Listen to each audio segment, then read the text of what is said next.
আল্লাহ তাক ভালো রাখুক, সুস্থ রাখুক। আমাদেরকে খুব আনন্দ লাগছে এগুলো দিয়ে, কোনোদিনও পাইনি। এবারে আসবে মোসাম্মদ সানজিদা বেগম, পিতা মুজাফফর। সানজিদা বেগম যদি অনুপস্থিত থাকে তাহলে মোসাম্মদ সাবিহা বেগম উপহার গ্রহণ করছে। তৈরি থাকবে মোসাম্মদ সুফিয়া বেগম।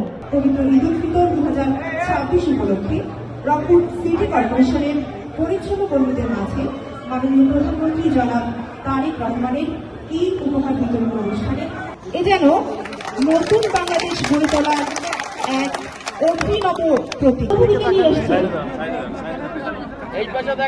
আল্লাহ তাক ভালো রাখুক, সুস্থ রাখুক। আমাদেরকে খুব আনন্দ লাগছে এগুলো দিয়ে।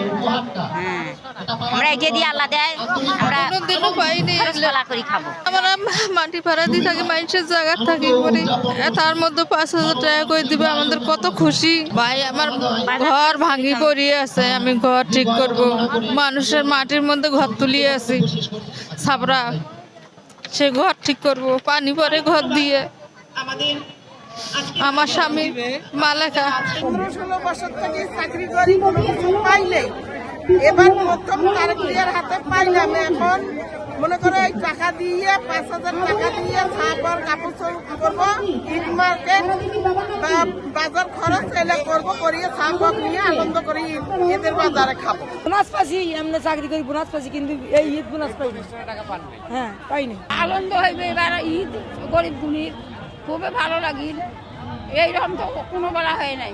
মাননীয় প্রধানমন্ত্রী জনাব তারেক রহমান উনি দেশের প্রধানমন্ত্রী হওয়ার পরে সর্বপ্রথম আমাদের এই দেশটিকে একটি সুন্দর পরিচ্ছন্ন দেশ হিসেবে গড়ে তোলার জন্য চিন্তা করছেন।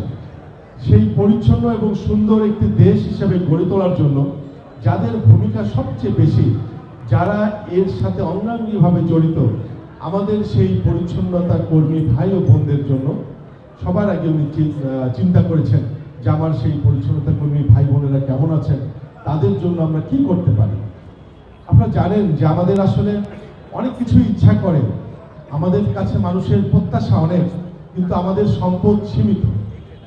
আপনারা যারা এখানে পরিচ্ছন্নতা কর্মী ভাই বোনেরা উপস্থিত হয়েছেন, আপনাদের প্রত্যেকেরই তো সংসার আছে।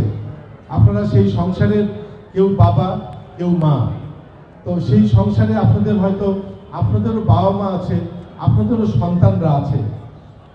আপনারা হয়তো সেই দিন শেষে আপনারা অনেক কষ্ট করে আপনাদের মাসে হয়তো বেতন আপনারা সামান্য কিছু পান, সেই বেতনের অতিরিক্ত যদি কোনো চাহিদা আপনার সন্তানরা যদি আপনার কাছে করে যে মা বা বাবা আমাকে এই শার্টটি কিনে দাও বা আমাকে এই খাবারটি কিনে দাও, সেটি যদি আপনার সাধ্যের বাইরে থাকে, আপনারা কি বাবা মা হিসেবে সন্তানের সেই আবদারটুকু মেটাতে পারবেন?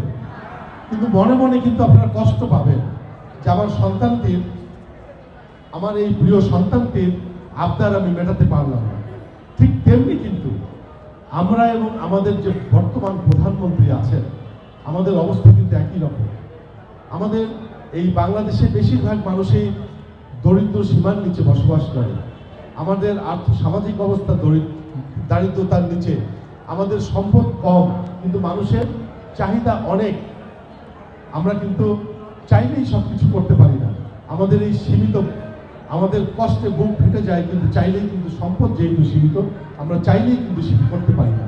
তারপরেও এই সীমিত সম্পদ দিয়ে আমাদের মাননীয় প্রধানমন্ত্রী সর্বপ্রথম যে আপনাদের জন্য এই সামান্য ঈদ উপহারটির ব্যবস্থা করেছে, এই জন্য আপনাদেরকে বুঝতে হবে যে এই সীমিত সম্পদের মধ্যেও এই আপনাদের যে উপহারটি দিচ্ছেন উনি, সেই উপহারের পরিমাণ কিন্তু কম, কিন্তু আপনাদের প্রতি ভালোবাসা বা আপনাদের প্রতি যে ওনার যে চিন্তাটা, এটা কিন্তু অনেক বেশি।